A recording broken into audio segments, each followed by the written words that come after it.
ಇದು SEBI gold direct plan growth ಅಂತ 32% ಐತೆ. ಅಂದರೆ ಇಷ್ಟು ರಿಟರ್ನ್ ಕೊಡ್ತದೆ ಅಂತ ನೋಡು. ಇಲ್ಲಿ 1000, 2000, 5000ದಿಂದಲೇ ಮಂತ್ಲಿ ಆಟೋಮೆಟಿಕ್ ಕಟ್ ಆಯ್ತದೆ ಆಯ್ತಾ. ನೋಡು ಫಂಡ್ ಸೈಜು 15,000 ಕೋಟಿ ತಿಂದರೆ ಬಂದರೆ ಆಸ್ಪಾಸು ನೋಡಿದ್ದೀನಿ. ಇಲ್ಲಿ ಮಂತ್ಲಿ SIP ಒನ್ ಟೈಮ್ ಮಾಡ್ಬೋದು, ಮಂತ್ಲಿನಾರು ಮಾಡ್ಬೋದು.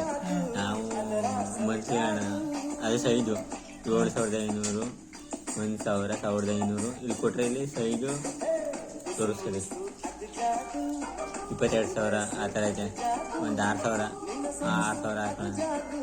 6,000 ಬೇಡ,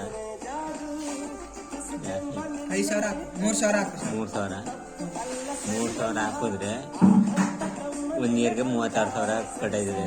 38,000 ಬರ್ತದೆ. ಆಮೇಲೆ ನಮ್ದು ಲಾಕಿಂಗ್ ಕೂಡ ಒಂದು 5 ವರ್ಷ ಮಾಡಿದ್ರೆ 1,80,000 ಆದರೆ 3,61,000 ಬರ್ತದೆ ಅಂತ. ಅದೇ ಪಕ್ಕ ರಿಟರ್ನ್ ಬರ್ತದೆ ಅಂತ ಗ್ಯಾರಂಟಿ ಇಲ್ಲ. ಕೊಟ್ಟರು ಕೊಡ್ಬೋದು, ಕೊಡ್ದಂಗೆ ಇರ್ಬೋದು, ಏನು ಲಾಸ್ ಇಲ್ಲ.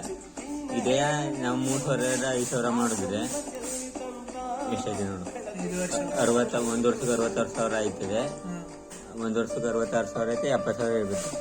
ಇಲ್ಲಿ 3 ಲಕ್ಷ ಬರ್ತದೆ, 6 ಲಕ್ಷ ಬರ್ತದೆ. ಆ ಥರ ಮಾರ್ಟಿ ನೋಡು. Holdings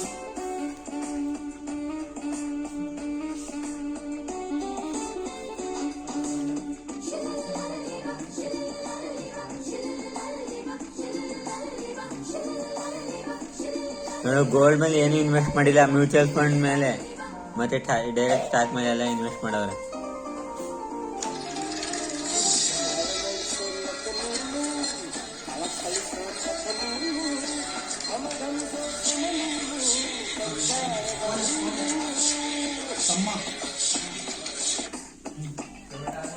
minimum investment 1,000ದಿಂದ